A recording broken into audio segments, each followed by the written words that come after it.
고린도전서 15장 50절부터 58절까지 말씀입니다. 저와 여러분들이 한 절씩 교독하도록 하겠습니다. 고린도전서 15장 50절부터 58절까지 말씀입니다. 한 절씩 교독합니다. 55장 50절 말씀을 제가 읽겠습니다. 형제들아, 내가 이것을 말하노니 혈과 육은 하나님 나라를 이어받을 수 없고, 또한 썩는 것은 썩지 아니하는 것을 유업으로 받지 못하느니라.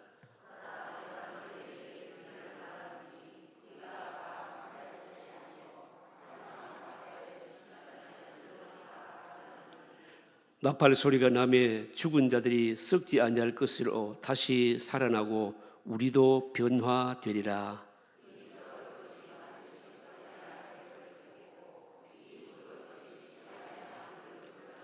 이 썩을 것이 썩지 아니함을 입고 이 죽을 것이 죽지 아니함을 입을 때에는 사망을 삼키고 이기리라고 기록된 말씀이 이루어지리라.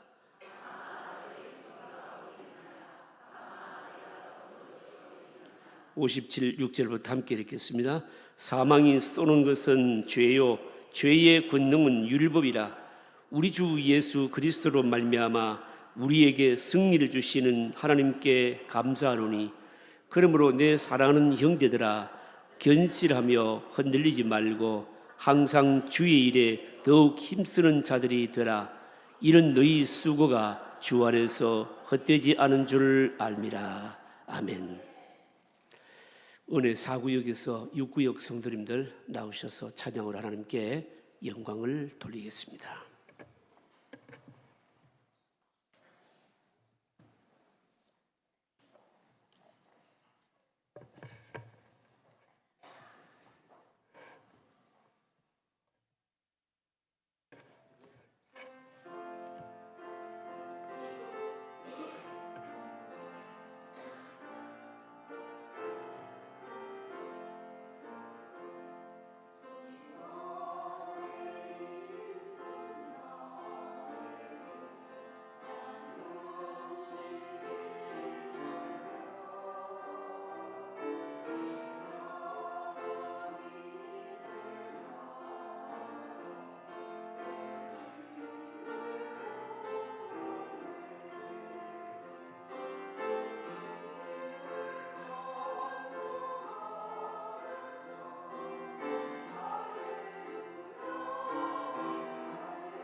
아멘.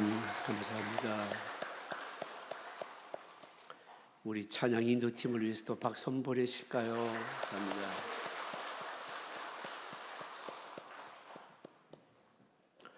수요예배 나오신 분들 주님 이름 환영합니다. 예배 나오실 때 비가 막 쏟아져가지고요. 비를 뚫고 오신 분들 서로 한번 축복하십시다. 주일 한 3일 동안 평안하셨습니까? 인사하겠습니다.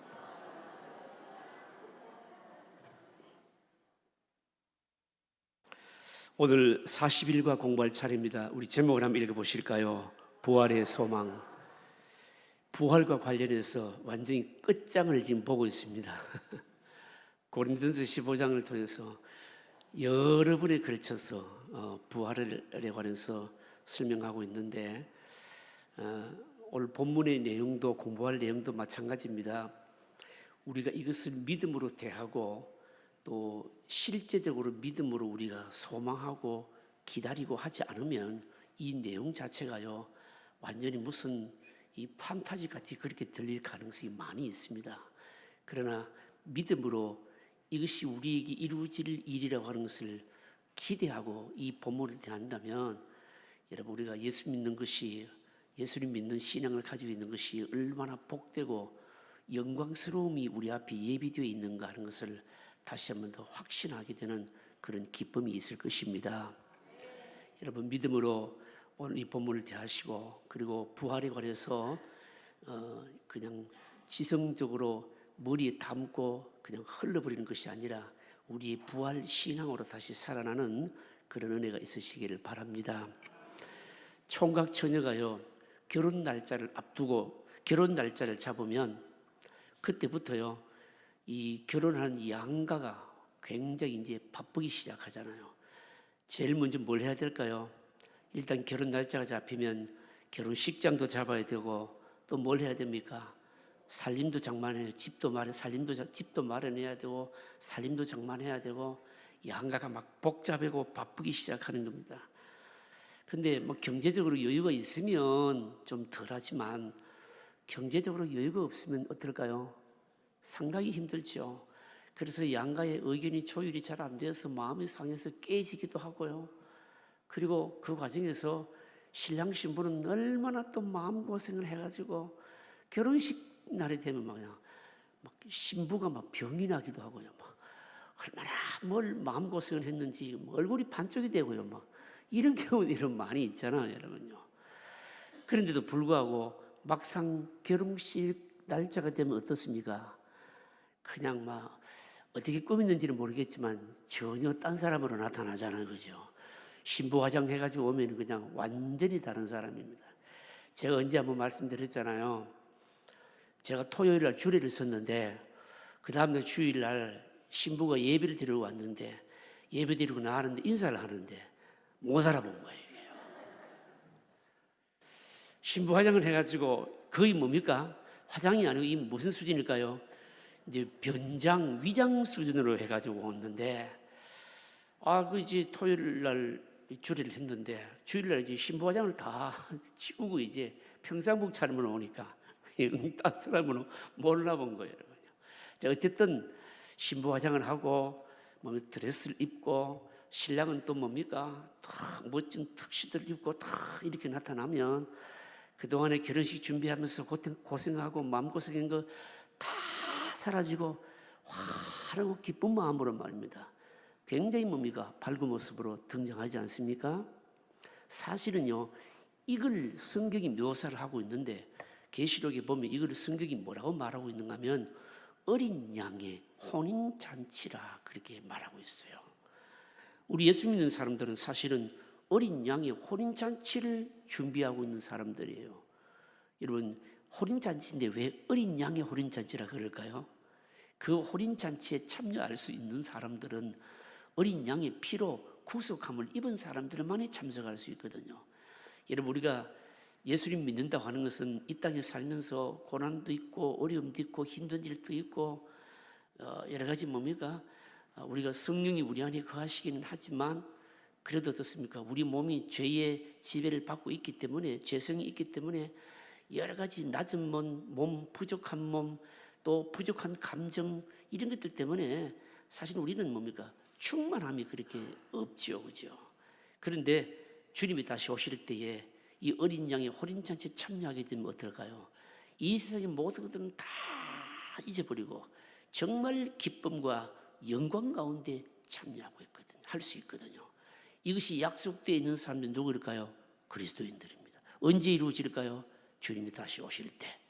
그럼 오늘은요, 여기 이제 제목이 부활의 소망이지만 이 부활에 관해서 사도 바울이 마지막으로 결론적으로 정리를 하는 내용인데, 부활에 관한 것이라기보다는 사실은 그 the second coming, 주님의 다시 오심, 그러니까 뭡니까? 종말, 에스카탈로지에 대해서 말하고 있는 거예요. 종말 때 주님이 다시 오실 때에 이루어질 어떤 모습이 어떤 것인가, 부활과 관련해서 정리를 하고 있는 내용입니다. 조금 어려운 내용이기도 하고, 그래서 우리가 이 믿음으로 이걸 대하지 않으면요, 잘못하면요, 정말 이 현실과 관계없는 무슨 판타지를 보는 것 같은 그런 감이 들 수가 있다는 겁니다. 그러나 여러분, 말씀으로 우리에게 약속하신 것이기 때문에 이대로 우리에게 이루어질 것이라는 확신을 가지고 대하면 저와 여러분들이 얼마나 복된 자들인가 하는 것을 다시금 알게 될 것입니다. 자, 한번 본문 인류한 도만 읽어보실까요? 같이 읽습니다. 모든 그리스도인들은 결혼 날짜를 받아놓고 하루하루를 기다리는 신랑 신부와 같습니다. 이 세상에서 아무리 열심히 뛰며 살아도 그것은 오직 결혼을 위해 준비하는 과정에 불과합니다. 우리에게 한 날이 준비되어 있습니다. 바로 신랑이신 예수님과 혼인하는 날입니다. 혼인이라는 것은 비유입니다. 처녀와 총각이 혼인을 통하여 완전히 새로운 지위를 얻습니다. 그리고 이전에 경험하지 못하고 알지 못했던 완전한 새로운 삶을 시작하게 됩니다. 마찬가지로 모든 그리스도인들은 예수님이 다시 오심으로 완전히 새로운 지위를 얻게 되고 이전에 알지 못했던 새로운 삶을 시작하게 됩니다. 그리고 지금 우리가 사는 것은 오직 그 하루를 준비하는 것과 같습니다. 모든 천사와 피조물들은 우리를 위하여 부활의 덜러리로 나타나게 될 것입니다. 예수님의 부활이 우리의 부활이 될 때 그날에 있을 영광을 내다보면서 부활 신앙을 확인합시다. 자, 1번 문제 같이 읽어보실까요? 같이 읽습니다. 인류의 마지막 때에 어떤 일이 일어날 것입니까? 이렇게 묻거든요. 자, 51절 52절 같이 읽어보실까요? 같이 읽습니다. 보라, 내가 너희에게 비밀을 말하노니 우리가 다 잠잘 것이 아니요 마지막 나팔에 순식간에 홀전이 다 변화되리니 나팔 소리가 나매 죽은 자들이 썩지 않을 것으로 다시 살아나고 우리도 변화되리라. 자, 2절 말씀 읽었는데 뭐가 중요한 말일까요? 뭐가 중요한 말일까요? 일단 여기 보시면요, 자꾸 비밀을 말하겠다 그러는데 그 비밀의 내용이 뭔가 하면 우리가 다 잠잘 것이 아니요 이렇게 말하거든요. 여기 잠잔다는 것은 뭘 말하는 겁니까? 이미 육신의 삶을 마감한 바로 죽음을 맞이한 사람들을 말하는 겁니다. 잠잘 것이 아니요 마지막 나팔에 순식간에 홀전이 다 변화된다. 자, 여러분 보십시오. 왜 부활과 예수님의 재림 또 부활과 관련해서 자꾸 나팔을 분다 이런 얘기가 왜 말씀을 하고 있을까요? 나팔을 분다. 여러분 왜 이런 말씀을 자꾸 하고 있을까요? 이것은 일종의 바로 비유를 말하는데 우리 남자분들은 다 군에 갔다 오셨잖아요, 그죠? 군에 갔다 오셨는데 어쨌든 아침에 말입니다. 아침 6시가 되면 뭐가 봅니까? 권사님 어떻게 그리 잘하십니까? 군에도 안 가시고요. 기상나팔을 불잖아요. 빰빠라빰빰빰 빰빠밤 막 탁 불거든요. 그러면 군인들이 말입니다. 군인들이 어떻게 합니까? 무슨 군인들이 어떻게 하는가 하면요. 군인들이 막 조금 표현이 이상합니다만 자다가 말입니다. 이제 군에 제대할 때쯤 되면 그 말년 병장들은 그렇지 않지만 거의 군인들은요, 막 기상나팔을 불면 번개처럼 순식간에 그냥 용수질처럼 뛰어올라요, 이게요. 왜 그런가 하면 빨리 일어나서 이제 구부도 해야 되고 막 늦게 일어나면 어떻습니까? 막 고참들에게 또 하잖아요. 이렇게 맞잖아요. 기상나팔을 불면 그냥 순식간에 일어납니다. 지금 뭘 얘기하려고 하는가 하면 바로 이걸 얘기하는 겁니다. 주님의 오심, 재림과 부활은 뭡니까? 기상나팔을 불면 군인들이 그냥 번개처럼 펄떡 일어나듯이 어떻게 해요? 갑작스럽게 일어난다는 겁니다. 순식간에 일어난다는 겁니다. 재림이라고 하는 것이 주님의 오심이 말은 바로 그렇다라고 하는 겁니다. 일단 우리에게 이걸 말씀하려고 하는 겁니다. 마지막 나팔이 뭡니까? 순식간에 혼련이 다 변화된다. 혼련이 다 변화된다. 이게 뭘까요? 비밀. 헬라말로 무스테리온인 겁니다. 비밀인 겁니다. 사실은 우리가 이 땅의 개념으로는요, 다 이해가 안 되는 부분이라는 겁니다. 안 되는 부분입니다. 예수님이 딱 오신다고 하면 나팔을 딱 불면은 그때는 말입니다. 모든 것이 뭡니까? 다 딱 정지되어 버린 겁니다. 동작 그만 이렇게 되는 겁니다. 나팔을 딱 불면은요. 동작 그만 이는 무슨 뜻인가 하면 악한 세력이든지 어떤 세력이든지 모든 게 뭡니까? 무장 해제하고 딱 스톱된다 이 말입니다. 주님이 딱 오시면 바로 그런 일이 일어난다는 거죠. 여러분 한번 생각해 보십시오. 생각해 보십시오. 이 군대 얘기해서 자꾸 죄송합니다만 군에서 말입니다. 그런 일이 있습니다. 군인들이요 막 장군이 오기 전에 무슨 행사를 하게 되면 연병장이 딱 모여 있잖아요. 그냥 가만히 움직이지 않고 딱 있습니다.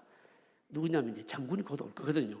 그 장군이 딱 오면은 또 나팔을 가지고 또 올려줍니다. 나팔을 막 올려주고 장군이 단상에 딱 서면 어떻게 합니까? 나팔 소리가 딱 정지되는 겁니다. 모든 것이 딱 순간이 딱 모든 행동이 딱 중지되면서 그때부터 딱 새로운 시작이 어떤 행사가 딱 진행이 되는 겁니다. 그와 똑같습니다. 혼련이 마지막 때에 바로 주님 오시는 이 알림이 우리에게 딱 전파되게 되면 이 세상의 모든 것들은 다 무장 해제되고 다 중지되는 겁니다. 그러면서 어떻게 됩니까? 그리스도 안에 있는 자들은 순식간에 변화된다는 것이에요. 이게 바로 비밀인 겁니다. 여러분 많은 사람들이요 인류 역사가 이 세상의 역사가요 무질서하게 흘러가는 것 같이 그렇게 생각하는 사람들도 있습니다. 어떻게 보면 역사가 진보하는 것 같기도 하고요, 어떻게 보면 역사가 퇴보하는 것 같기도 해요. 그래서 역사학자들은 역사의 흐름에 대해서 많은 이론들을 내잖아요. 역사는 시간은 돌고 도는 것이야 부터 시작해서 뭐 별별 희한한 이론들을 다 내고 있죠. 어떻게 보면 역사가 뭡니까? 앞으로 막 발전하고 진보하는 것 같습니다. 그런데 또 어떻게 보면요 역사가 뒤로 막 거꾸로 가는 것 같기도 합니다. 여러분 기술 같은 건 어때요? 기술이 발전한 것을 보면 어떻습니까? 이거는요 하루가 다르게 여러분 변하잖아요. 여러분 요즘 우리가 살아가는 이 시대는요 여러분 사실은 좀 정신 차리고 살아야 됩니다. 과거의 말입니다. 100년, 200년 동안에 일어날 변화가요 요즘은 뭡니까? 얼마 전까지만 하더라도 뭐 1년 만에 그런 변화가 일어난다 이랬는데 요즘은 1년이 아닙니다. 여러분요. 요즘은요 단 며칠 만에 과거에 몇백 년 안에 일어났던 그 변화들이 며칠 안에 변화가 일어나는 그런 시대를 맞이했어요. 여러분들은 잘 못 느끼시겠지만 이 부분에 관심이 있는 분들은 바로 그렇게 느끼고 있습니다. 여러분요. 기술을 보게 되면 이렇게 빨리 많이 변하고 역사가 진보하는 것 같은데, 그런데 또 다른 면을 보게 되면요 이렇게 기술이 발달되고 살기 좋은 것 같은데 또 우리 인간이 보여주는 어떤 도덕성이나 또 뭐 환경오염이나 이런 것들을 보면 역사가 앞으로 나가는 것이 아니고 오히려 어떻습니까? 퇴보하는 것 같잖아요. 거꾸로 가는 것 같아요. 여러분요. 그래서 여러분 뭡니까? 어떤 역사학자들은 뭐라고 얘기하는가 하면 이 역사가 어떻게 흘러가는지 모르겠다 이렇게 말하는 겁니다. 여러분 그러나 성경을 알고 있는 사람은 우리 역사가 어떻게 흘러가는지 분명히 알고 있죠. 성경이 말씀하는 역사는 뭡니까? 창조가 있고요, 크리에이션이 있고요, 분명히 뭐가 있습니까? 마지막 에스카탈라지, 종말이 있는 겁니다. 처음과 끝이 있고 처음과 끝 그 사이의 모든 역사는 뭡니까? 주관하시는 분은 누구이십니까? 하나님이십니다. 그래서 우리 기독교 역사는 뭡니까? 라인 히스토리죠. 직선사관인 겁니다. 직선사관인 겁니다. 이런 과정 속에서, 그런데 마지막 끝이 언제인가 하면 홀연히 나팔 소리가 탁 들릴 때, 주님이 딱 임재하시게 되면요, 모든 것이 뭡니까? 이 세상 움직이는 모든 것이 동작 그만 딱 스톱되는 겁니다. 악한 세력들도 그렇게 활동하는 것도 중지될 것이고요, 그리고 어떤 모든 활동도 다 중지되면서 그리스도 안에 있는 믿음을 가진 사람들은 뭡니까? 순식간에 홀연히 변화된다라고 하는 겁니다. 이게 뭔가 하면 구원의 완성, 소위 말해서 글로리피케이션, 영화입니다. 무슨 사람들이 눈에 보이기에 어떤 과정을 통해서 그렇게 일어나는 것이 아니라 순식간에 일어난다라고 하는 겁니다. 여러분, 그래서 우리는 어떤 믿음을 가져야 되는가 하면, 우리가 어떤 고난이 있거나 힘든 것이 있거나 하더라도 뭡니까? 우리는 한 때를 기다리는 사람이죠, 그죠? 어떤 때를 기다리는 사람입니까? 성경은 우리에게 때에 대해서 말씀하고 있거든요. 때를 말씀하는 이 헬라어 용어가 두 개가 있는데, 여러분 잘 아시는 거 아닙니까? 크로노스라고 하는 바로 이 때를 말씀하는 시간이 있습니다. 이거는 크로노스라고 하는 것은 시간을 양적으로 계산하는 겁니다. 시간이 뭡니까? 나이가 한 90세가 먹었다 그러면 좀 사실 만큼 사셨네, 뭐 이렇게 이 양으로 계산하는 거죠. 그러나 여러분, 성경 히브리 사람들의 시간의 개념은요, 이런 양적인 시간 개념이 전혀 없어요. 없고, 아무리 시간이 많이 흘러도 하나님께서 역사 속에 들어오셔서 개입하시는 그 시간만이 시간인 겁니다. 그래서 갈라디아서 4장 4절 같은 경우에 보면, 내가 참에 예수님이 오심의 배경에 대해서 때가 차서 오셨다는 겁니다. 그때 말씀하는 이 때라고 하는 말은 다름 아닌 카이로스라고 하는 말을 쓰고 있는데, 하나님께서 약속하신 바로 그 때를 말씀하고 있는 겁니다. 예수님이 다시 오시는 때도 역시 마찬가지겠죠, 그죠? 마찬가지입니다. 여러분, 그래서 우리가 성경에 보시면요, 천년이 하루 같고 뭡니까? 하루가 천년 같은 이 한 가지를 너희가 알지 못하느냐? 이게 어디서 나왔는가 하면, 초대교회 교인들이 말입니다. 고난이 너무 심하니까 예수님이 빨리 오시기를 기다리는데, 주 예수여 어서 오시옵소서. 그래서 고난이 너무 심하니까 사람들은, 만나는 사람들마다 인사가 뭡니까? 마라나타, 마라나타 이러는 거예요. 예수님이 곧 오십니다. 예수님이 곧 오십니다. 그런데 시간이 아무리 흘러도 안 오거든요. 그러니까 자꾸 뭡니까? 예수님이 오시면, 다시 오시면 재림이 지연될 것 같은데, 그런데 아직 안 오셨어요, 여러분. 그러니까 사람들이 뭐라고 생각하는가 하면, 예수님이 다시 오신다는 게 이게 거짓말이야 이러면서 믿음이 막 흔들리기 시작했다는 겁니다.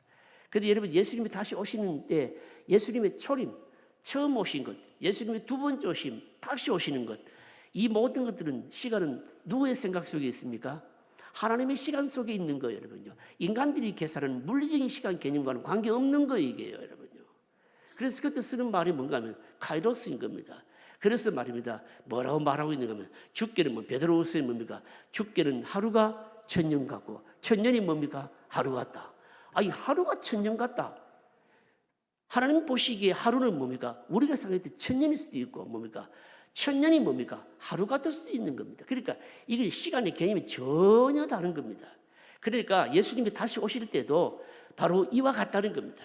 우리가 알지 못하는데, 생각하지 못하는데, 순식간에 나팔을 딱 불면은 이 세상의 모든 것들은 다 동작 그만 그러되면서, 모든 것이 중지되면서, 바로 주님이 다시 오시면서 그리스도 안에 있던 자들은 혼란이 변화되어지는 이런 역사가 일어난다는 거죠.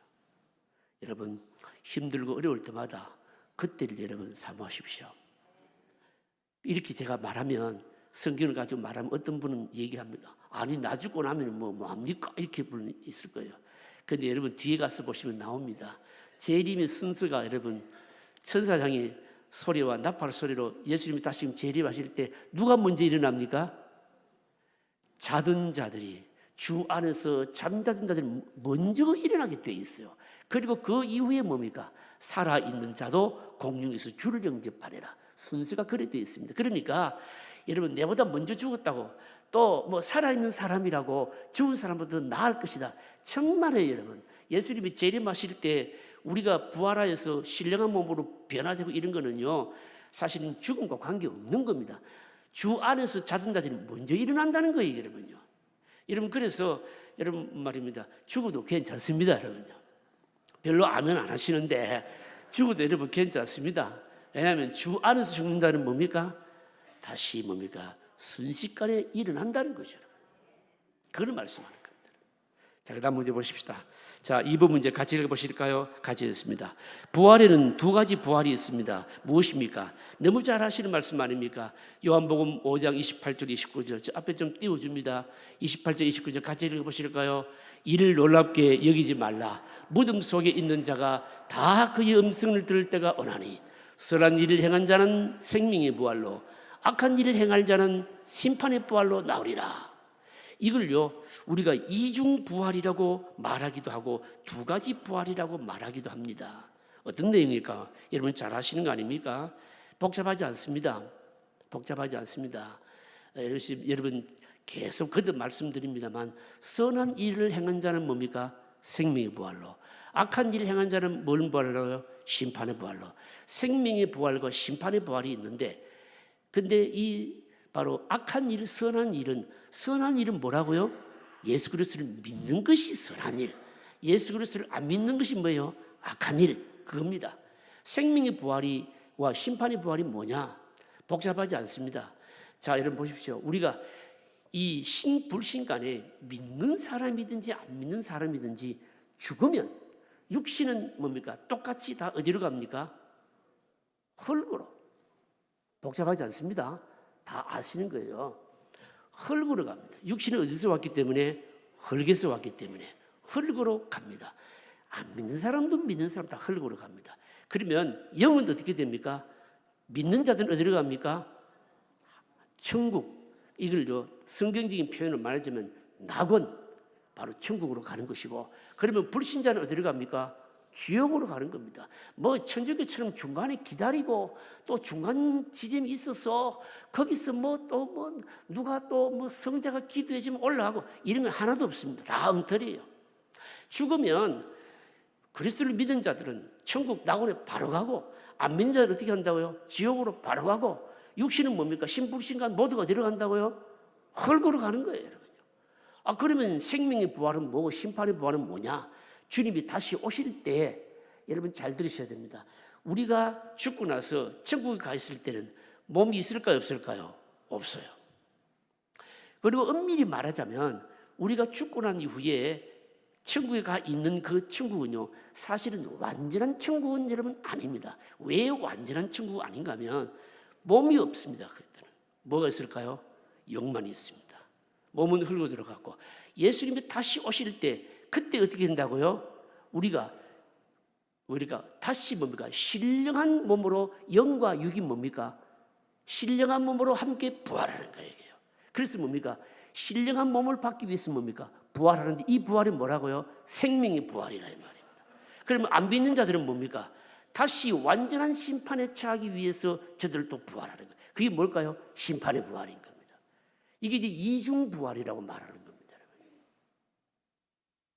다시 한 번 더 설명할까요? 복잡하지 않잖아요, 그죠? 복잡하지 않습니다. 죽으면 뭡니까? 여러분, 우리 육신은 천국 안 갑니다, 여러분요.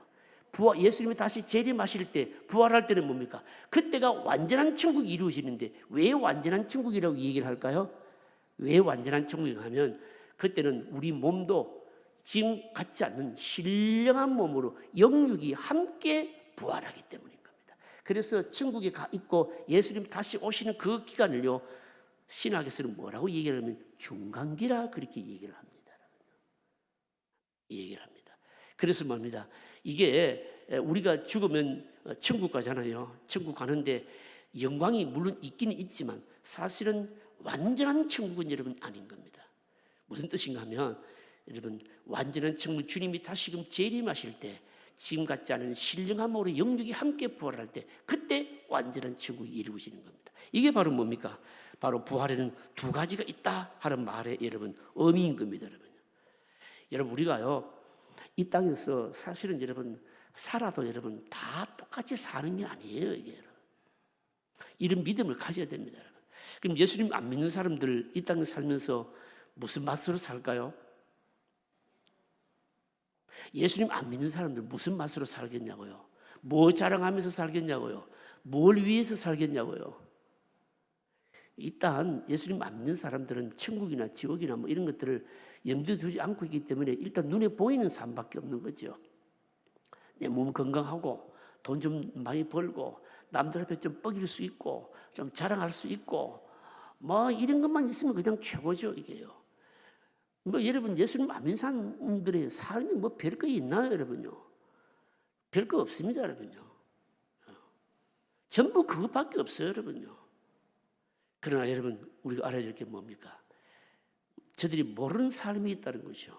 뭡니까? 영광의 삶이 있다는 거죠, 여러분요. 주님 다시 오실 때 천국 가는 것도 영광스럽지만 주님 다시 오실 때 영육이 함께 부활하게 될 때는요, 이루 말할 수 없는 놀라운 비밀스러운 영광이 완전히 성취되는 것이거든요, 여러분요. 여러분 이것을 마음속에 품으면서 기다리면서 기대하시면서 이 세상 속에서 믿음으로 사시기를 바랍니다. 자, 그 다음 문제입니다. 3번 문제 같이 읽어보실까요? 3번 같이 읽겠습니다.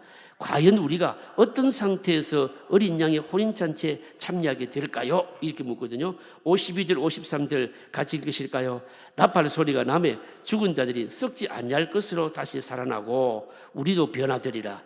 이 썩을 것이 반드시 썩지 아니할 것을 입겠고 이 죽을 것이 죽지 아니함을 입으리로다. 이 답이 뭔지 잘 모르시겠죠? 이 질문 내용이 뭔가 하면 예수님이 재림하실 때 우리가 어린 양의 혼인잔치에 참여하는데 그 혼인잔치에 참여할 그때부터 이미 벌써 우리가 어떤 상태이겠느냐, 이 질문이거든요. 이 질문에 대한 답이 뭔가 하면 여러분 우리가요 어린 양의 혼인잔치에 참여하기 위해서는요 이미 변화된 몸의 상태에서 바로 영광의 잔치에 참여하게 된다. 이게 52절 53절의 말씀이 그 말씀입니다. 왜냐하면 예수님이 호련히 오실 때 순식간에 이미 우리가 변화되기 때문에, 이미 어린 양의 혼인잔치에 참여하는 것은 뭡니까? 이미 무슨 뭡니까? 벌써 영광스러운 몸으로 벌써 변화된 몸으로 참여하게 된다. 바로 이거죠, 여러분요. 이겁니다, 여러분요. 이거는 앞에 있는 2번 문제하고 여러분 연관되어 있는 문제죠. 연관되어 있는 바로 문제입니다. 말씀드린 대로 여러분 우리가 죽고 나면요 육은 여러분 사실은 흙으로 돌아가고 영은 천국에 가 있는데 그 천국에 가 있는 동안에 영광스러움이 이루 말할 수 없는 영광스러움이 천국에서 있지만, 그러나 예수님이 다시 오실 때는 그때는요 순식간에 우리 변화된 몸이 회복이 되어서 어린 양의 혼인잔치에 참여하게 된다는 겁니다. 그래서 앞에서 말씀드린 대로 천국 가 있는 동안 예수님이 다시 오시는 그 기간 동안을 중간기라고 얘기를 하고 있고, 그리고 바로 최종 완성은 주님 오실 때 이루어지는 것이고, 그리고 바로 이때 주님이 다시 오실 때 우리의 몸까지 부활하게 되고 그리스도를 알지 못했던 믿음이 없는 사람들은 뭡니까? 최종적인 심판을 받기 위해서 다시 일어난다. 바로 이걸 말하고 있는 겁니다. 자, 여러분 4번 문제 한번 읽어보실까요? 4번은 보충 문제입니다. 4번 같이 읽으실까요? 부활은 죽었을 때의 모습으로 다시 사는 것이 아니라 영원히 죽지 않을 새로운 모습으로 다시 살게 됩니다. 구체적으로 어떤 모습일까요? 데살로니가전서 4장 16절로 17절. 자, 여러분 이거 장례식 할 때도 많이 읽는 말씀이고, 특별히 데살로니가 교회 교인들이요, 교인들이 주님의 재림을 많이 기다렸거든요. 그런데 데살로니가 교회 교인들이 여러분 데살로니가 전서를 읽어보시면 참 믿음이 훌륭한 교회 교인들 아니었습니까? 그런 교인들이 있는데, 그런데 그런 교인들이 믿음에 약한 부분이 있었는데 그게 뭔가 하면 너무 조속한 재림을 기다렸습니다. 빨리 시간적으로 이루어지는 재림을 기다렸는데, 그러다 보니까 재림에 대한 굉장히 잘못된 이 신앙이 바로 형성되었거든요. 이것 때문에 사도 바울이 바로 교훈하는 그런 내용이거든요. 자, 16절, 17절 저기 나오는데 같이 한번 읽어보실까요? 같이 있습니다. 주께서 호령과 천사장의 소리와 하나님의 나팔 소리로 친히 할일로부터 강림하시리니 그리스도 안에서 죽은 자들이 먼저 일어나고 그 후에 우리 살아남은 자들도 그들과 함께 구름 속으로 끌어올려 공중에서 주를 영접하게 하시리니 그리하여 우리가 항상 주와 함께 있으리라. 자, 여기 나오잖아요. 자, 일단 주님이 다시 재림하시면요, 재림의 순서가 부활의 순서가 누굽니까? 살아있는 사람보다 누가 먼저라고요? 죽은 사람이. 주 안에서 자는 자들이 먼저 일어나고. 여러분, 그래서 살아있는 사람 뭐 거의 자랑할 거 없어요, 여러분요. 재림에 관해서는, 부활에 관해서는 죽는다고, 내가 일찍 죽는다고 해서 너무 안타까워할 거 없어요. 죄를 위해서 기도를 많이 해주신 권사님이 계신데, 그 권사님은요, 신앙이 무슨 신앙이었는가 하면 자기가 돌아가시기 전에 예수님 오시는 게 꿈이었어요. 꿈이었어요. 그래서 죽지 않고 꼭 예수님 오시는 걸 얼마나 기다리면서 기도하시는지 몰라요. 저는요, 그래서 어릴 때, 중학교 다닐 때, 참 신앙이 좋다라고 생각했는데, 나중에 제가 성경을 알고 보니까 그건 좀 성경적이지 않더라고요, 이게. 성경적이지 않아요, 여러분. 죽어도 여러분 상관없습니다, 여러분. 주 안에서 자는 자들이 먼저 일어납니다. 자, 그리고 먼저 일어나고 그 다음에 중요한 게 뭡니까? 이게 오늘 고린도서 신이 없는 걸 얘기하고 있거든요. 계시록에도 얘기하고 있고, 공중에서 뭐 한다고요? 끌어올려서 뭡니까? 주를 영접하게 될 것이다. 이걸 다른 말로 말하자면 뭐라고 얘기합니까? 휴거라고 얘기를 하잖아요. 휴거입니다, 여러분. 그런데 이게 문제가 뭔가 하면, 여러분, 이 공중에서 예수님이 다시 재림하실 때 공중으로 끌어올려 가는 것, 휴거는 맞기는 한데, 근데 이단들이 여기서 굉장히 잘못된 해석을 내세우면서, 그러면서 굉장히 미혹하는 거죠, 여러분요. 분명히 말씀드립니다. 예수님 오실 때 주 안에서 자는 자들이 주는 먼저 일어나는 것, 부활하는 것 맞습니다. 공중에 끌어올려서 주를 영접하는 것도 맞습니다. 그런데 요한계시록에 가보면 뭐가 나오는가 하면, 여러분 7년 대환란이 나오죠. 들어보셨죠? 보시면요, 이 7년 대환란을요 문자적으로 해석을 하는, 이 여러분 계시록은 제가 언젠가 계시록을 강의할 기회가 올 겁니다만, 여러분 요한계시록은요, 계시록은 그 성경은 장르는 묵시의 형태입니다. 묵시로 기록되어 있고요. 원래 요한계시록은 사실은 이피스래요. 편지예요, 편지. 그러니까 초대교회에 굉장히 고난 가운데인 자들을 위해서 주어진 바로 편지인데, 이 요한계시록을 해석할 때 제일 조심해야 될 게 뭔가 하면, 묵시적인 부분을 문자적으로 해석하면 큰일 나는 거예요. 그래서 이 이단들은요, 뭐라고 얘기하면 휴거와 관련해가지고 이런 얘기를 하는 겁니다.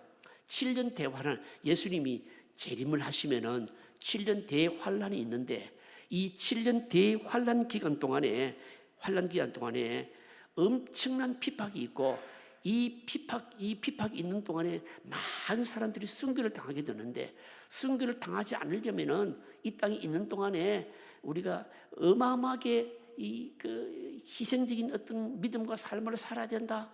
그러면서 7년 대환란을 잘 통과해야 되고, 그리고 나서 제2차 두 번째로 휴거가 일어나게 되고, 이 대환란을 잘 통과한 자들만이 바로 두 번째로 들림을 받게 되고, 이런 식으로 주장을 하는 겁니다. 이거는 여러분 왜 이렇게 주장하게 되는가 하면, 7년 대환란이라는 것을 문자적으로 해석을 하기 때문에 이런 바로 주장을 하게 되는 것이거든요, 여러분요. 여러분들에게 나중에 또 계시록 할 때 말씀드리겠습니다만, 여러분 이거는 전부 뭡니까? 다 엉터리예요, 여러분. 엉터리입니다. 예수님이 딱 재림하시게 되면 나팔 소리가 울리면 7년 대환란이고 2차 휴거고 다 없습니다. 없습니다, 여러분. 오늘 저녁에 우리가 말씀대로 딱 한 번입니다, 여러분. 예수님이 다시 재림하실 때 나팔 소리가 울리게 되면 자는 자들이 일어나게 될 것이고, 그때 뭡니까? 천국에 있는 자들도 뭡니까? 신령한 몸으로 이미 부활해서 예수님을 맞이하게 될 것이고, 그 다음에 뭡니까? 살아있는 자들도 공중으로 끌림을 받아서 주님을 영접하게 되고, 그때도 뭡니까? 이미 우리는 다 신령한 몸으로 부활하는 것이고, 그리스도를 알지 못하는 자들은 재차 심판받기 위해서 부활하는 것, 이것밖에 없는 겁니다. 없는 겁니다. 바울이 말하려고 하는 핵심이 뭔가 하면요, 그리스도께서 예수님이 다시 오시는 그날에 모든 성도는 호전히 변화되어서 이전에 경험하지 못했고 생각하지 못했던 완전히 순식간에 새로운 삶이 시작된다, 이겁니다. 이게 뭔가 하면요, 영환인데, 여러분 그래서 여러분 구원의 서정이라는 것이 있잖아요. 오라스 라투스. 그러니까 이거는 시간적인 순서라기보다는 논리적인 순서를 말하는데, 구원의 순서 제일 첫 번째가 뭡니까? 중생, 거듭남이잖아요. 이번 주일날 제가 믿음 중생에 대해서 조금 설교를 합니다만, 요즘 뭐 창세기에 그 홍수 사건으로 지금 계속 설교를 하고 있잖아요. 하고 있는데, 맛배기로 말씀드리자면, 여러분 노아와 그의 가족들이 방주를 타고요 살아남았잖아요. 구원을 얻었습니다. 살아남은 것도 중요하지만 여러분 또 뭐가 중요할까요? 방주에서 나오는 거는요, 여러분 그건 보통 어려운 게 아니에요. 여러분요, 보통 어려운 게 아닙니다. 방주에서 나오는 것이 여러분 뭐와 같은가 하면요, 사실은 우리의 중생 리제너레이션하고 같은 겁니다. 거듭남하고 그 성격상으로 같은 거예요. 여러분 왜 그럴까요? 이번 주일날 제가 쭉 풀어서 설명을 할 겁니다. 그래서 우리가 구원받은 것도 뭡니까? 놀라운 일이지만 구원받고 난 이후에 뭡니까? 삶도 굉장히 중요한 거예요. 노아의 가족들이 방주에서 구원을 얻었지만 여러분 방주에서 나오는 것은요, 그게 쉬운 일이 아니었거든요. 왜 그랬을까요? 온 사방천지가 물이고요 다 폐허가 되어버렸잖아요. 여러분요, 언제 방주에 나와야 될지. 이상하게 하나님께서 뭡니까? 방주에 들어갈 때는 명령을 하시는데 나올 때는 명령하셨을까 안 하실까요? 말씀을 안 하셨어요. 그런데 노아가 어떻게 합니까? 지각을 사용하잖아요. 어떻게 사용합니까? 처음에 뭘 내보냅니까? 까마귀를 내보내요. 근데 까마귀가 돌아왔습니까? 안 돌아왔습니까? 안 돌아온 거예요. 왜 안 돌아왔을까요? 그런데 왜 하필 까마귀였냐는 겁니다. 여러분, 내일부터 산에 가서 까마귀 자세히 살펴보세요. 여러분, 까마귀는 굉장히 못된 짐승인데 사실은 시체를 파먹는 새거든요.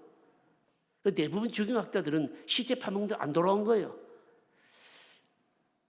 그래서 노아가 어떻게 합니까? 그 다음에 어떤 새를 내보냅니까? 비둘기를 내보잖아요. 비둘기를 내보냈는데, 근데 비둘기가 여러분 어떻게 했습니까? 몇 번 내보냈죠? 이번 주를 얘기할게요. 뭡니까? 하나님 말씀 안 하시고 지각을 사용한 거죠, 이게요. 여러분, 뭘 말씀드렸냐면 구원의 순서가 있거든요. 처음에 뭡니까? 거듭남. 그 다음에 뭡니까?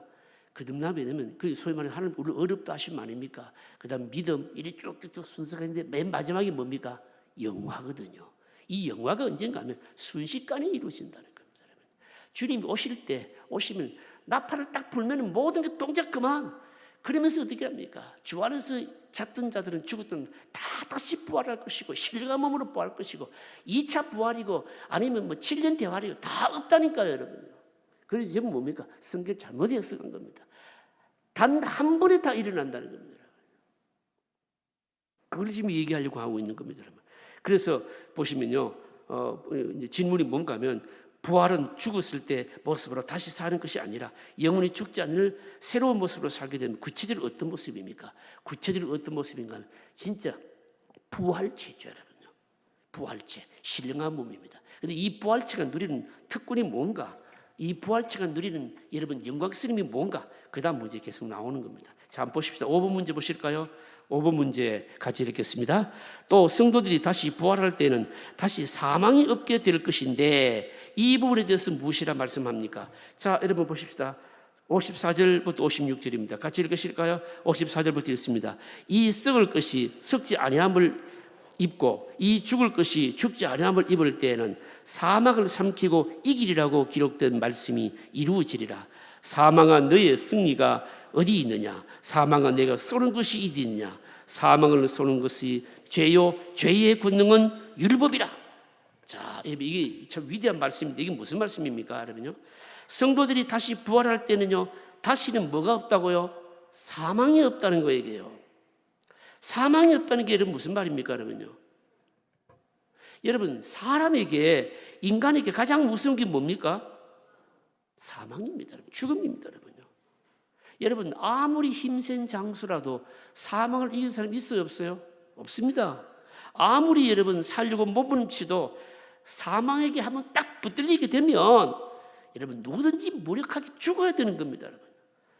사망이 쏘는 힘이 얼마나 센가 하면요, 한번 목표를 향해서 쏘면은 여지없이 뭡니까? 그 사람으로 하여금 죽음에 떨어지게 만드는 거죠, 여러분요. 여러분, 사망이 뭡니까? 죽음이 뭡니까? 죽음은 물론 성경적으로 영과 육이 분리되는 게 죽음이라고, 이 죽음에 대한 정의죠. 정의인데 더 구체적으로 얘기하자면 사망은 뭔가 하면 인간에게서 육체를 빼앗는 것이 여러분 사망인 거예요. 인간에게서 육체를 빼앗는 것이 사망인데 왜 육체가 빼앗길 수밖에 없을까요? 그 이유가 여러분 뭘까요, 여러분요? 죄 때문인 거예요. 여러분. 죄 때문입니다, 여러분. 여러분, 그래서 여러분 다시 한번 잘 기억해 보십시오. 앞에 들었던 말씀 생각해 보십시오. 우리가 지금 가지고 있는 이 몸은, 우리가 몸을 천박하게 여기진 않지만 우리가 가지고 있는 이 몸은 완전한 몸입니까? 아닙니까? 아니죠. 앞에서 얘기했잖아요. 바울이 무슨 몸이라 했습니까? 낮은 몸이라고 했잖아요. 낮은 몸이 뭐란 말입니까? 여러분, 우리는요, 사실은 아무리 사람이 배우고 지성이 있다 할지라도 교양이 있는 척 해도 말입니다. 우리의 감정은 뭡니까? 여러분, 건강한 감정이 안 돼요. 우리의 이성 완전한 것이 못 됩니다. 완전한 것이 없어요, 여러분. 왜 그럴까요? 아직 우리는 죄성이 있기 때문에 그런 거예요. 죄가 있기 때문에 죄의 지배를 받고, 죄 때문에 뭡니까? 여러분, 죄값을 받아야 된다고 하는 거, 이게 뭘까요? 율법이잖아요, 여러분요. 그래서 이 사망은요, 우리를 끝까지 여러분 지배하고 있는 거예요. 우리 죄 문제가 완전히 해결되지 않느냐는 이상. 그런데 우리가 여러분 잘 들으셔야 됩니다. 우리가 예수 그리스도를 믿으면은 의롭다함을 받는데, 이 의롭다면요, 우리가 법적으로 칭의, 법적으로 이제 바로 죄에서 노임을 받았다라고 하는 것이지, 죄의 지배에서, 죄의 세력에서 완전히 벗어났다 이건 아니거든요. 그런데 죄의 세력에서 완전히 벗어나는 때가 언제일까요? 부활 때입니다. 부활 때는요, 그때는요, 죄와는 상관이 없는 몸을 받는데, 부활의 몸은 죄와 상관이 없는 몸이에요. 죄와 상관이 없는 몸이기 때문에 어떨까요? 감정이나 의지나 우리 몸 자체나 생각이나 모든 것들이 뭘까요? 완전한 거예요, 이게요. 너무너무 영광스럽다는 겁니다, 여러분요. 그게 뭔가 하면 부활 몸이라면 부활체라는 거죠, 여러분요. 그래서 뭡니까? 그때는 사망이, 죽음이 우리 사람에게 영향을 미칠까요? 못 미칠까요? 전혀 못 미치는 거예요, 이게요. 여러분, 이거 한번 생각해 보면 얼마나 영광스럽습니까, 여러분? 여러분들은 감이 잘 안 오실 수가 있는데, 우리 한번, 저와 여러분들이 한번 좀 적용을 한번 해보자고요, 여러분요. 적용해 보면 그렇잖아요. 우리가 말입니다, 성령 충만할 때는 조금 믿음이 있는 것 같지만 그것도 오래 못 가고, 때로는 우리 의지가 대단한 것 같은데 그 의지도 별것 아니고, 여러분, 우리의 감정은요, 또 얼마나 썩어 빠진 감정인지 모릅니다, 여러분요. 이 조삼모사같이 변하고요. 좋을 때는 그냥 좋아 죽는다고 하다가 순식간에 그냥 또 나락으로 떨어져서 미워하기 시작하고 이런 감정들을 보게 되면 참 종잡을 수 없죠. 여러분, 너무너무 불안전하다는 거예요. 이 불안전함이 여러분 말한 것이 뭘까요? 우리가 여전히 죄의 영향력 아래 있고, 그래서 말입니다. 사실은 우리는 뭡니까? 사망이 우리를 낚아채 가면 누구든지 여러분 사망에 끌려갈 수밖에 없다는 거죠. 사망의 힘이 그렇게 세다는 거죠, 여러분요. 그런데 예수님이 다시 오실 때, 우리가 부활할 때, 그때 몸은 뭡니까? 죄와 상관없는 몸이기 때문에 의지나 감정이나 이성이나 그 모든 것들이 뭡니까? 완전하다는 것이죠. 영광스럽다는 거죠, 여러분요. 한번 여러분 생각해 보세요. 여러분. 얼마나 좋겠냐고요, 여러분요. 현재 몸은 욕된 것입니다. 현재 몸은 약한 것이고요, 낮은 것입니다. 그러나 부활할 때 그때 몸은 뭡니까? 영광스러운 것이고요, 강한 것이고요, 온전한 모습인 겁니다, 여러분. 여러분, 그래서 이 땅에서 여러 가지 제한된 것을 많이 느끼고 그런 것이 있을 때마다 여러분 내 의지, 내 감정이 못 믿을 만한 이런 것이 있을 때마다, 그때마다 우리는 뭘 사모해야 될까요? 부활의 몸을 사모해야 되는 겁니다. 완전한 몸을 사모해야 됩니다. 지금 여기서는 이렇지만 다시금 예수님 오실 때 신령한 몸으로 부활할 때는 죄와 상관이 없는 그런 몸이 될 때는 그 몸이 여러분 얼마나 영광스럽겠냐고요. 여러분.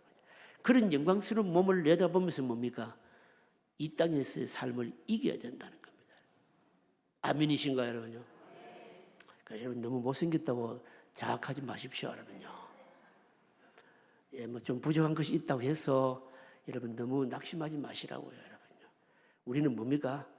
완전한 것을 내다보고 기다리고 있는 자들입니다, 여러분. 그 다음 문제 보실까요? 몇 번 할 차례입니까? 6번. 자, 6번 같이 읽으실까요? 만일 이 세상 모든 것이 어린 양의 혼인잔치를 기다리고 있는 입장이라면 그 잔치에 참여할 우리들이 해야 할 것이 무엇일까요? 자, 이게 이제 바울이 부활에 대한 결론인데요. 우리가 정말 부활을 확신한다면 이런 어떤 자세로 살아야 될 것인가? 이런 질문이잖아요. 57절, 58절 같이 읽어보실까요? 같이 했습니다. 우리 주 예수 그리스도로 말미암아 우리에게 승리를 주신 하나님께 감사하노니 그러므로 내 사랑하는 자들아 견실하며 흔들리지 말고 항상 주의 일에 더욱 힘쓰는 자들이 되라. 이런 너희 수고가 주 안에서 헛되지 않은 줄 압니다. 한마디로 이걸 두 구절을 한마디로 요약하자면 뭐라고 요약할 수 있을까요? 뭐라고 요약할 수 있을까요? 뭐라고 요약할 수 있는가 하면요, 잘 준비하는 삶을 살아라 이겁니다. 잘 준비하는 삶을 살아라. 여러분 보십시오. 결혼식 때요, 결혼식을 하게 되면 결혼식을 준비할 때 신랑 신부 부모님이 준비해야 될 것도 있고 들러리 친구들이 준비해야 될 것도 있고 신랑 신부가 준비해야 될 것도 있잖아, 그죠? 여러분 그렇잖아요, 그죠? 그런데 부모나 친구들은 여러분 어디까지나 아무리 준비를 해도 도와주는 자들이고 진짜 실제로 여러분 결혼에 꼭 필요한 것을 준비해야 될 자는 누굽니까? 신랑 신부 당사자들이거든요. 뭐 집도 준비해야 되고 뭡니까 살림살이도 준비하고 뭐 예식장도 마저 준비해야 되고 준비해야 될 게 많이 있지만 제일 신랑 신부에게 제일 중요한 게 이런 뭘까요? 제일 중요한 것은 신랑 신부 간에 신뢰하는 것과 사랑인 것이죠, 여러분요. 여러분 마찬가지입니다, 여러분요. 사실 우리가 이 땅에 살면서 진짜 부활과 재림을 기다리고 내다본다면 여러분 우리가 뭘 준비해야 될까요? 주님에 대한 신실한 뭡니까? 믿음입니다, 여러분. 신실한 믿음입니다, 여러분. 이 신실한 믿음은요, 다른 말로 말하자면 우리의 삶의 중심에 늘 누구를 모시는 것일까요? 예수 그리스도를 모시는 것이죠. 뭘 하든지 주님과 함께하고 어떤 일을 하든지 주께 하듯 하고 바로 이걸 말하는 겁니다. 이게 꼭 있어야 됩니다. 이게 없으면 어떻게 될까요? 이게 없으면 나는 막 예수님 믿는다고 살았는데 어린 양의 혼인잔치에 참여했는데 여러분 예수님께서 본 적 없는데 뭐 이러면 참 곤란하잖아요. 이 비유입니다, 여러분요. 비유입니다. 이 땅에서 정말 부활과 재림을 기대하는 사람이라면 뭡니까? 주님과 친밀히 하는 삶을 살아야 된다는 겁니다. 준비하는 거. 그 다음에 또 준비해야 될 게 뭘까요? 보시면 거기 나옵니다. 뭐라고 나옵니까?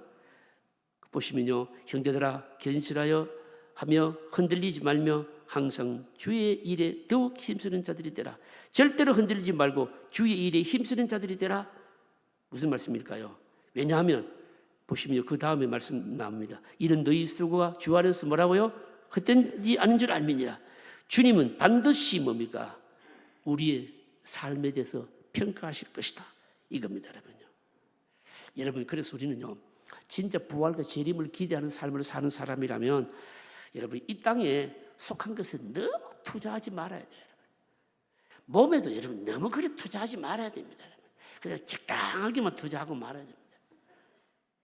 여러분들이 적용하세요, 여러분. 몸에 막 치장하고 막 먹같이 그냥 뜯어고치고 막 돈을 먹같이 바르고 그거는 예수 믿는 사람들이 바른 삶이 아닙니다, 여러분. 그리고 이 땅의 것에 대해서도 말입니다. 이 땅의 것은 영광 것이 아닌데 영광한 것처럼 이렇게 말입니다. 투자하는 것도 그것도 좋지를 못해요, 여러분. 예수님이 재림하실 때 자꾸 우리 몸만 얘기를 했는데 세상은 어떻게 될까요, 여러분요? 여러분 계시록에 가게 되면요, 예수님 재림하실 때 부활에 대해서 말입니다. 부활은 말입니다. 사람의 몸만이 아니고 창조 세계, 피조 세계 전체도 뭡니까?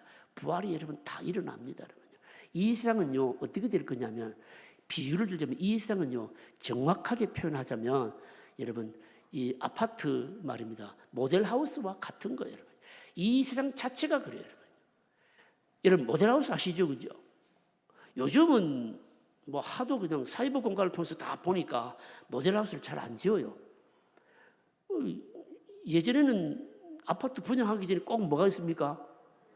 모델하우스 가서 뭐 앞으로 지어질 집이 이렇다 이러면서 그거 보고 분양하고 이러잖아요. 그런데 아파트가 다 완공이 되면 어떻게 합니까? 모델하우스 있던 걸 싹 그냥 철거해버리잖아요. 여러분 이 세상이 이거 똑같은 거예요. 여러분. 예수님이 다시 오시면 이 세상의 모든 것들도 다 철거됩니다. 여러분요. 여러분 그런데 뭐 한다고 이 세상 이것을 자꾸 그렇게 많이 투자하냐고 여러분요. 그거는 예수님의 재림과 부활을 기다리는 여러분 진정한 믿음의 사람의 자세가 여러분 아닌 겁니다. 여러분. 그 대신 우리는 어떻게 해야 될까요? 어떻게 하면 주의 일에 힘쓰면서 그렇고 싫어하는 것에 투자하고 이래야 돼요. 제가 가만히 보면요, 진짜 믿음 있는 분들 그렇거든요. 가만히 보면 믿음 있는 분들 돈이 많아서가 아니라 자기는 자기 자신에 대해서는 참 내핍 생활을 해요. 마음껏 드시고 뭐 마음껏 차려입고 이거 안 해요. 그런데 어떻습니까? 하나님 나라를 위해서 다른 영혼들을 위해서는 말입니다. 자기 자신을 위해서는 막 그렇게 내핍 생활하면서 다른 영혼들을 위해서는 뭡니다. 돈도 쓰고 다른 사람들을 위해서는 물질도 쓰고 그런 걸 보면서 야 저분은 진짜 참 믿음 있는 사람이다라고 생각이 들어요. 여러분 그거는 아무나 할 수 없는 거거든요. 믿음 있는 사람이 할 수 있는 것이거든요. 여러분 진짜 우리가 주님 오심을 기다리고 부활과 재림을 확신하게 된다면 이 세상 철거될 세상이라는 것을 안다면 우리 몸은 낮은 몸이고 그리고 또 완전한 몸이 아닌 것을 우리가 안다면 더 영광스러운 몸을 우리가 기다리고 있다는 것을 안다면 이 땅의 것에 대해서 이 몸에 대해서 너무 그렇게 투자하고 그렇게 살 필요가 없다는 겁니다. 오히려 뭘 해야 될까요? 거룩한 일, 하나님 기뻐하시는 일, 하나님의 일은 뭡니까? 충성해야 된다는 겁니다. 이것이 부활과 재림을 기대하는 사람들이 뭐라고요? 삶이라는 거죠. 자, 결론적인 정리 읽겠습니다. 결론적인 정리 읽어보실까요? 같이 읽습니다. 어린 양의 혼인잔치에 참여할 자는 삶의 중심에 늘 그리스도를 모셔야 합니다. 무엇을 하든지 주님과 함께하고 주님이 주시는 힘으로 일한 사람은 주님을 만나더라도 전혀 생소하지 않을 것입니다. 그러나 믿는다고 하면서도 주님 없이 산 사람은 주님을 만나면 주님이 누구인지 생소할 것입니다. 그리고 그가 수고한 대부분이 주님 앞에서 인정받지 못할 것입니다. 주님을 진정으로 맞이할 준비는 주님 없는 삶을 미워하며 자기 욕심과 싸우는 생활입니다. 아울러서 절대로 흔들리지 말고 주의 일에 힘쓰는 자가 되어야 됩니다. 왜냐하면 주님은 반드시 육체로 오셔서 우리의 삶을 평가하실 것이기 때문입니다. 이 땅에 속한 몸에 너무 지나친 투자를 하지 말아야 합니다. 눈에 보이는 이 티끌의 육체가 전부인 것처럼 여기에 모든 것을 쏟고 살지 않아야 합니다. 왜냐하면 지금 이 몸은 썩어지기 때문입니다. 부활을 믿고 기다리는 자는 여기서 다 체험을 받지 않습니다. 그리스도의 왕적인 통치를 인정하면서 그것이 이루어질 것을 기다립니다. 그때 모든 것을 체험받기를 원합니다. 부활의 때에 영광스럽게 다시 나타날 것을 생각하면서 내 욕심을 죽이고 사랑을 실천하려고 애를 쓰는 것입니다. 영광스러운 육체를 입을 때까지 불완전한 몸을 잘 사용하여 하나님의 영광을 드러내야 됩니다. 이것이 진짜 부활 신앙을 가진 자의 삶입니다. 여러분 우리 한번 통성으로 기도하실까요?